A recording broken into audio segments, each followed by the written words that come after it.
Hola, hoy les vamos a presentar el avance de Pyro Technologies para segundo corte. Nosotros abordaremos primero el diagrama de flujo de proceso y de acuerdo al diagrama de flujo de proceso explicaremos cómo se construyó la matriz legal, la matriz de aspectos e impactos ambientales y finalmente la matriz de riesgos ambientales.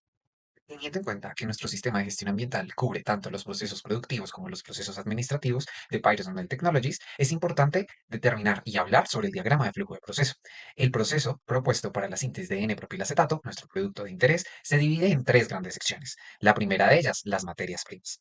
En segundo momento, su transformación hacia los productos y finalmente la comercialización de los productos. A continuación, vamos a ver cada una de estas etapas en detalle. Empecemos por las materias primas. En primer lugar, con respecto a estas materias primas, se tiene la recolección y el almacenamiento, por lo que las entradas, en primer lugar, para la recolección es el consumo de materias primas, tales como metilacetato, propanol y ácido acético, y energía. La recolección de materias primas implica una serie de procesos que requieren energía. Esta puede estar en forma de combustibles fósiles o electricidad, lo que contribuye pues al consumo total de energía del proceso. Asimismo, para el proceso de almacenamiento de materias primas se tiene como entrada un consumo de energía, dado que el almacenamiento puede implicar una serie de actividades o sistemas que consumen energía. Por ejemplo, un sistema de refrigeración. ¿Sí? Con el fin de mantener las condiciones adecuadas de almacenamiento. También puede ser para garantizar la seguridad o la eficiencia en la gestión del inventario de todas estas materias primas dentro de los procesos que tenemos en la planta.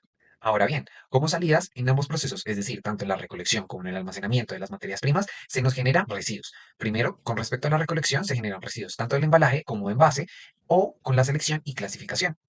Es decir, que podemos tener residuos como de empaques, de envases plásticos en los que se transportan estas materias primas. Pero asimismo tenemos residuos de selección o clasificación, cintas adhesivas y otros elementos en los que se realiza el proceso de recolección de materias primas. En cuanto al almacenamiento de las materias primas, se puede generar de igual forma residuos, tanto envases como embalajes, por ejemplo, cajas, bolsas, paletas, tambores, contenedores, entre otros. Se puede también tener un proceso o de desechos, de residuos, con respecto a la manipulación y el procesamiento de estas materias primas, por lo que se pueden requerir de elementos de protección personal que, pues finalmente, a partir de la manipulación se van a convertir en un residuo. Podemos tener también de envases de productos químicos, tales como las paletas o los tambores en los que se transportan, y los residuos de empaque, que hace referencia a las cintas adhesivas, los plásticos de burbujas, entre otros elementos en los que se almacenan estas materias primas dentro de la planta. Para entender el diagrama de proceso, vamos a pasar a la segunda etapa, que hace referencia a la transformación. Con respecto a la transformación, primero se parte del propanol y el metilacetato. El metilacetato se mezcla con una recirculación de la misma especie química y ambos se alimentan a una columna de destilación reactiva. Con estas dos corrientes y la recirculación del metilacetato y metanol, en la operación unitaria se produce el acetato de N-propilo, el cual sale por los fondos y el destilado entra a una columna de destilación de recuperación de metanol, saliendo el metanol por los fondos y siendo llevado a un reactor que es alimentado por ácido acético y una recirculación proveniente de la extracción compuesta por ácido acético, agua y metanol. Esto con el fin de producir metilacetato por medio de una esterificación de Fischer. Posteriormente del reactor se efectúa el tren de separación. El tren de separación se realiza en dos fases. La primera de ellas consiste en columnas de destilación extractiva. La primera tiene como fin separar ácido acético y agua de la mezcla con metilacetato y metanol, la cual tiene puntos de ebullición cercanos. Para esto se agrega el solvente que hace referencia al ácido acético, que es polar, el cual cambia la volatilidad relativa de la mezcla a separar. De esta forma se separa el agua y el ácido acético que salen por los fondos del resto de componentes de la mezcla, que salen por los topes o el destilado. La mezcla de metanol y metilacetato pasa a la segunda columna, la cual permite la recuperación de acetato de metilo, que se recircula a la entrada. Finalmente, la última columna es una columna de destilación donde se realiza la destilación para recuperar el solvente como ácido acético glacial y una solución vinagre, la cual es un subproducto que tiene como fin distribuirse comercialmente. El proceso descrito anteriormente se evidencia en este diagrama de flujo de proceso. El proceso descrito anteriormente se evidencia en este diagrama de flujo de proceso. Es así como se requiere de tres aspectos muy importantes para este proceso de transformación. El primero es el consumo de energía, el segundo son refrigerantes y el tercero son corrientes de servicio. Porque a partir de todas las operaciones unitarias, por ejemplo, la destilación, vamos a tener todo lo que es intercambio de calor. Adicionalmente, tenemos bombas e intercambiadores de calor que también van a requerir energía. A su vez, refrigerantes y corrientes de servicio que ayudarán para el control de temperatura. Por lo que, dentro de este proceso de transformación, se van a estar produciendo remanentes y residuos de los procesos de lavado de cada uno de los equipos que tenemos como operaciones unitarias dentro de nuestro proceso de producción. Finalmente, tenemos el proceso de comercialización, que nos va a generar residuos. En primer lugar, el proceso de embalaje puede generar residuos por diferentes motivos. El primero de ellos son los envases y los embalajes, que hacen referencia a las cajas, las bolsas o los contenedores que se pueden estar utilizando dentro del proceso de embalaje. La manipulación y el procesamiento. Nuevamente tendremos que tener en cuenta que se puede requerir de elementos de protección personal EPP para los trabajadores, los cuales, pues después de la manipulación y el procesamiento de los productos, pues tendrán y se van a generar como residuos. Los envases de los productos químicos, especialmente de nuestra fragancia con olor a pera y de el vinagre, que es nuestro subproducto. Asimismo, debemos tener en cuenta que debemos tener disponibles envases de los productos como el solvente que vamos a estar recuperando, es decir, el ácido acético glacial, y se van a generar residuos de empaque que hace referencia a las cintas adhesivas, los plásticos, entre otros elementos que vamos a requerir para el proceso de embalaje. En cuanto al proceso de distribución de estos productos, vamos a tener un residuo fundamental o una emisión fundamental que hace referencia a la emisión por transporte, dado que el uso de motores de combustión interna pues hace que se emitan gases de escape, en los que se incluyen contaminantes atmosféricos y los gases de efectos invernaderos como el dióxido de carbono. En este caso, se va a realizar una matriz legal debido a que dentro de la ISO 14001, en el ítem 6.1.3, habla sobre las obligaciones de cumplimiento. ¿Esto significa? Esto significa las obligaciones y requerimientos que una organización necesita cumplir para poder operar. ¿Y qué es la matriz legal? Básicamente, la matriz legal se va a usar como una herramienta de identificación y organización que nos va a ayudar a entender todas las leyes, todos los requerimientos y reglamentos que se necesitan y cómo poder aplicarlos dentro de los procesos de nuestra empresa y dentro de los procesos que se requieren realizar. Como primera matriz tenemos la matriz legal ambiental, que básicamente está compuesta por la disposición legal, la descripción, el ámbito ambiental y la evaluación de cumplimiento. ¿Qué es cada una de estas? La disposición legal es el título de la ley. En este caso, pues acá se presentan unos ejemplos, que para el primer ejemplo sería el decreto 2272 de 1991. La descripción es que básicamente se basa en la normatividad sobre el control de sustancias y productos químicos y su ámbito ambiental es cómo se relaciona con nuestra empresa, que en este caso nosotros tenemos un subproducto que es el vinagre comercial. Entonces nosotros planteamos tener los permisos para poder vender este vinagre. En este caso usaríamos el último parámetro que es la evaluación de funcionamiento, en la cual planteamos optimizar y llegar a la pureza de este vinagre necesaria para que pueda ser comercializado. Como siguiente ejemplo se tiene el decreto 1609 de 2002, donde se reglamenta el manejo y transporte terrestre automotor de las mercancías peligrosas por carretera. Este básicamente se basa en un control para los vehículos y de las cargas que se va a hacer por viaje. Ya después se tiene la ley 373 de 1997 que habla sobre un programa para el uso eficiente y ahorro del agua, que está descrito como utilizar y reutilizar todo lo posible el recurso hídrico que tengamos a disponibilidad. El siguiente ejemplo es el decreto 3930 de 2010, que establece las disposiciones relacionadas con los usos de recurso hídrico y básicamente está descrito como cómo vamos a desechar los residuos de agua y qué parámetros tenemos que medirles para poder desecharlos, ya sea el pH o los sólidos suspendidos. Y ya por último, la resolución 0631 de 2015, que está relacionada con el ejemplo anterior, en donde esta establece los límites de los parámetros que vamos a medir, ya sea sólidos suspendidos o pH. Por último, se buscó los requerimientos de la legislación del INVIMA, que básicamente hablan de los permisos que necesitamos para poder manipular y distribuir nuestros productos de forma legal. En este caso, pues nuestros productos están compuestos por el acetato de propilo, que está clasificado por el INVIMA por un formato único de notificación sanitaria de productos de higiene doméstica y un formato de registro de notificación electrónica. Además, el otro subproducto, que es el vinagre, está catalogado por un formato único de alimentos, registros o permisos y de igual manera un formato de registro de notificación electrónica. Además de esta clasificación, nosotros debemos entregar las fichas técnicas, información de envasado y advertencias de los usos de los productos al momento de la distribución. Inicialmente comenzamos con la construcción de nuestra matriz de aspectos e impactos ambientales, donde inicialmente clasificamos las actividades, productos y servicios de nuestra empresa de forma administrativa y productiva en 16 aspectos importantes, donde definimos la primera como labores de producto de nuestra empresa, la adquisición de bienes y servicios, uso de vehículos propios o contratados, labores administrativos de oficina, adquisiciones de bienes y servicios administrativos, aseo, limpieza e inspección de instalaciones, uso de las unidades sanitarias, mantenimiento de los baños, iluminación de la planta administrativa de producción, el mantenimiento y cambio de las iluminarias, mantenimiento de redes eléctricas, usos de equipos informáticos y de telecomunicaciones, mantenimiento del equipo de informáticos, de la infraestructura administrativa y productiva, el uso de nuestro aire acondicionado y el mantenimiento y limpieza de la misma planta productiva. A partir de esto, cada actividad que nombré anteriormente se le hizo un análisis de tipo de aspecto ambiental se le hizo un análisis a los impactos ambientales de cada aspecto que esté generado, donde en el aspecto ambiental lo clasificamos con cada una de las actividades, se le clasificó todos los aspectos ambientales que podían producir y se realizó su respectiva descripción. Asimismo, en la parte de impactos se nombró puntualmente el impacto ambiental de cada una de las actividades, se procedió con su descripción detallada y finalmente se mencionaron recursos naturales que se iban a afectar. Para explicar el desarrollo paso a paso de nuestra matriz de aspectos e impactos ambientales, vamos a explicar detalladamente cómo la elaboramos para dos actividades y productos, que la primera es la labor de producción de la empresa y la segunda la adquisición de bienes y servicios. Donde en tipo de aspecto ambiental, para la primera de nuestras labores de producción, identificamos que era el manejo de su producto del vinagre, ya que este va a ser como el reactivo primordial de nuestro proceso de producción.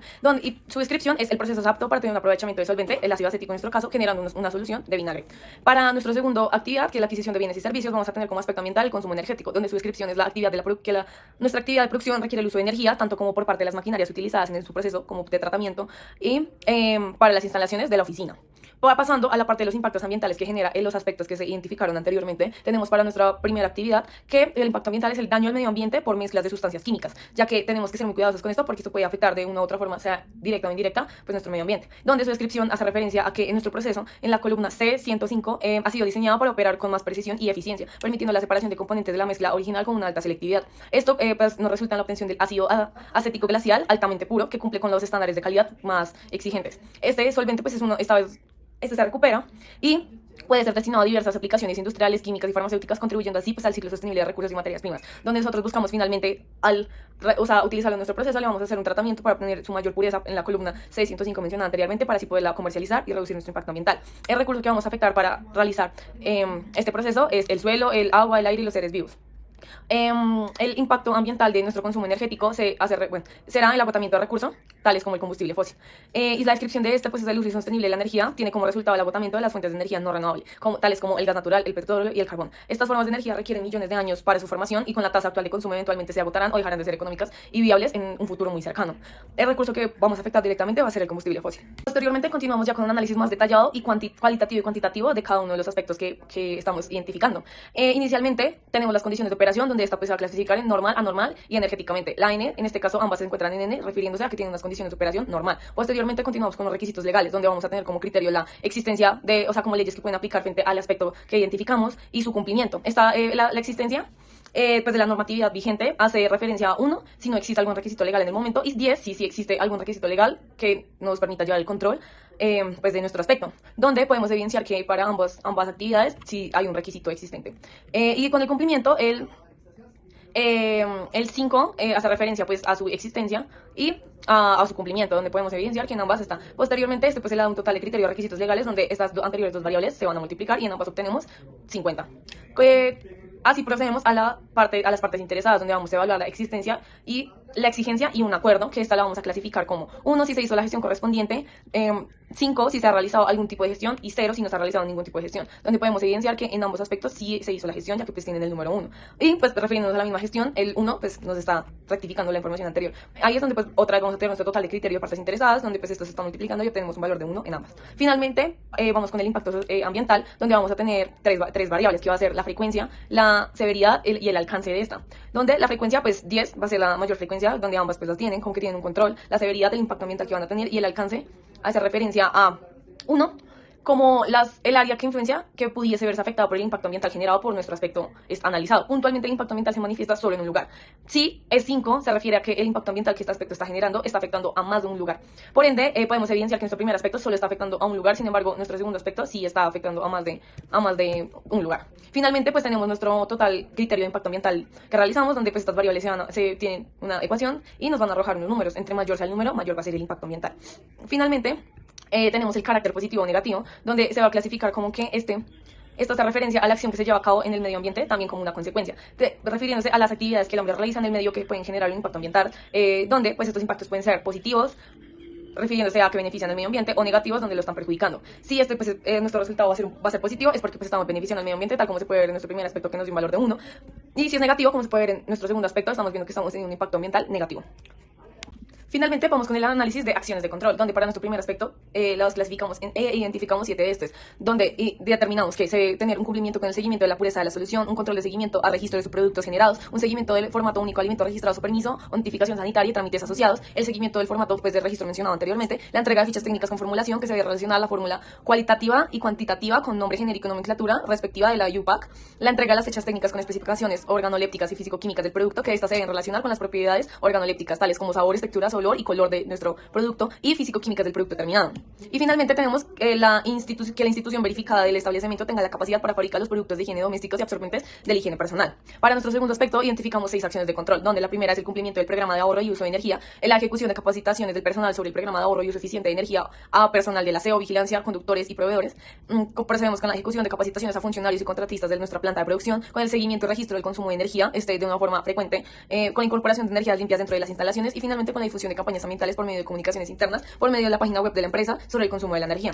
Con esto procedemos con la gestión humana en general, donde los responsables, a cada acción de control que se identificó, se le va a asignar un responsable y un seguimiento, como la frecuencia del seguimiento y pues el registro de su cumplimiento, donde para el cumplimiento con el seguimiento de la pureza, pues tenemos de responsable a la gerencia, posteriormente tenemos al supervisor de proceso que se haga cargo del control del seguimiento de los productos generados.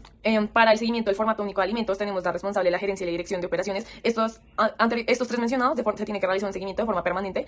Para la entrega de las fichas técnicas tenemos a la gerencia y dirección de operaciones, también se tiene que realizar de una manera permanente, con la entrega de fichas técnicas con formulación, con la fórmula cualitativa y cuantitativa y nombre, con la nomenclatura de la IUPAC lo tiene que realizar la dirección de operaciones y esto se debe realizar cuando se requiera. Para la entrega de las fichas técnicas con las especificaciones organolépticas la tiene que realizar la dirección de operaciones de manera permanente y con la institución verificada que el establecimiento tenga la capacidad para fabricar los productos de higiene, lo tiene que realizar el seguimiento de la gerencia de manera permanente. Para nuestro segundo aspecto tenemos que el cumplimiento del programa de ahorro de energía lo tiene que realizar la dirección de operaciones de forma permanente. Para las capacitaciones de personales sobre el programa de ahorro y uso eficiente de la energía para personal de aseo, vigilancia y conductores lo tiene que realizar la Secretaría de Gestión Humana y Secretaría General de manera permanente. Para la capacitación a funcionarios y contratistas de la planta sobre el ahorro y uso eficiente de la energía lo tiene que realizar la Secretaría de Gestión Humana de manera permanente. El seguimiento y registro del consumo energético lo tiene que realizar la Oficina de Servicios Públicos de forma mensual. La incorporación de energías limpias a las instalaciones la tiene que realizar la Oficina de Servicios Públicos de manera mensual. Y finalmente tenemos que la difusión de campañas ambientales por medios de comunicación interna en la página web lo tiene que realizar la Secretaría de Comunicaciones de manera permanente. La matriz de riesgos ambientales tiene como objetivo determinar un plan de respuesta de acuerdo a la zona de riesgo y acción de riesgo, y busca el correcto funcionamiento de un sistema de gestión ambiental, previniendo y reduciendo los efectos ambientales en busca de una mejora continua. La identificación del riesgo o la oportunidad depende principalmente del tipo, de la fuente y de la descripción de este, y se identifica a partir de los procesos productivos de la planta, los procesos administrativos y la matriz anterior, o sea, la de aspectos ambientales e impactos ambientales. La matriz de riesgos ambientales depende de dos aspectos fundamentales para su cálculo. Primero es la probabilidad, que es la frecuencia con la que ocurre el evento, y el impacto, que es la importancia o daño que puede llegar a generar este. La multiplicación de estos dos da como resultado el riesgo ambiental, que es una medida cuantitativa que permite determinar la importancia de este. La probabilidad se puede determinar usando la tabla que se ve en pantalla. El impacto se puede determinar, depende del daño o impacto que haga a la salud o al ambiente, y el riesgo ambiental se puede ver por la tabla que también aparece en pantalla. Dependiendo del nivel de riesgo asociado, existe un plan de respuesta a los riesgos, el cual pues, se determina, depende del nivel de riesgo asociado. El primero es evitar o eliminar el riesgo asociado a riesgos muy altos, reducir o mitigar, reducido a riesgos medianos, transferir o compartir, que significa enviar a otra persona o a otra entidad el riesgo, y aceptar el riesgo, que es asumir las consecuencias, usado para normalmente riesgos bajos. En cuanto a las oportunidades de la matriz, se identificó el manejo del subproducto del vinagre, puede ser una oportunidad interesante y tiene un riesgo asociado bajo. Por lo tanto, se propone aprovechar el residuo manteniendo una operación cuidadosa y utilizándolo para hacer una solución de vinagre. En cuanto a los residuos sólidos de la luminaria, se identificó un riesgo bajo y se decidió asumir este riesgo debido a su baja frecuencia y se consideró una disposición adecuada de los residuos. El manejo del agua, tanto el consumo, las fugas, los vertimientos y consumos en diferentes aspectos, se identificó un riesgo bajo y se consideró asumir este riesgo controlando aspectos como la calidad del agua vertida y en la utilización de los recursos hídricos de una manera responsable. Para el consumo de energía en el transporte, tanto los consumos de energía como la generación de emisiones del transporte se identificaron como un riesgo bajo debido al impacto que tienen, y se decidió igualmente asumir este riesgo usando responsablemente la energía, considerando el bajo factor de emisión que hay en el país y considerando que debe asumirse la necesidad energética de la planta. En cuanto a la infraestructura, de igual manera, gracias a sus emisiones, ruido y residuos asociados, siendo relativamente bajos en frecuencia, se asumió un riesgo bajo y por lo tanto también se decidió asumir el riesgo. Para los industriales se decidió asumir el riesgo de igual manera debido al riesgo bajo asociado y considerando el bajo impacto que tienen los aspectos industriales en el proceso. Los riesgos más significativos que tiene el proceso es la generación de residuos, teniendo una probabilidad y un impacto relativamente altos. Por lo tanto, se decidió reducir el riesgo mediante una adecuada disposición de estos residuos, su separación y el reciclaje de los residuos que puedan ser utilizados en diferentes procesos.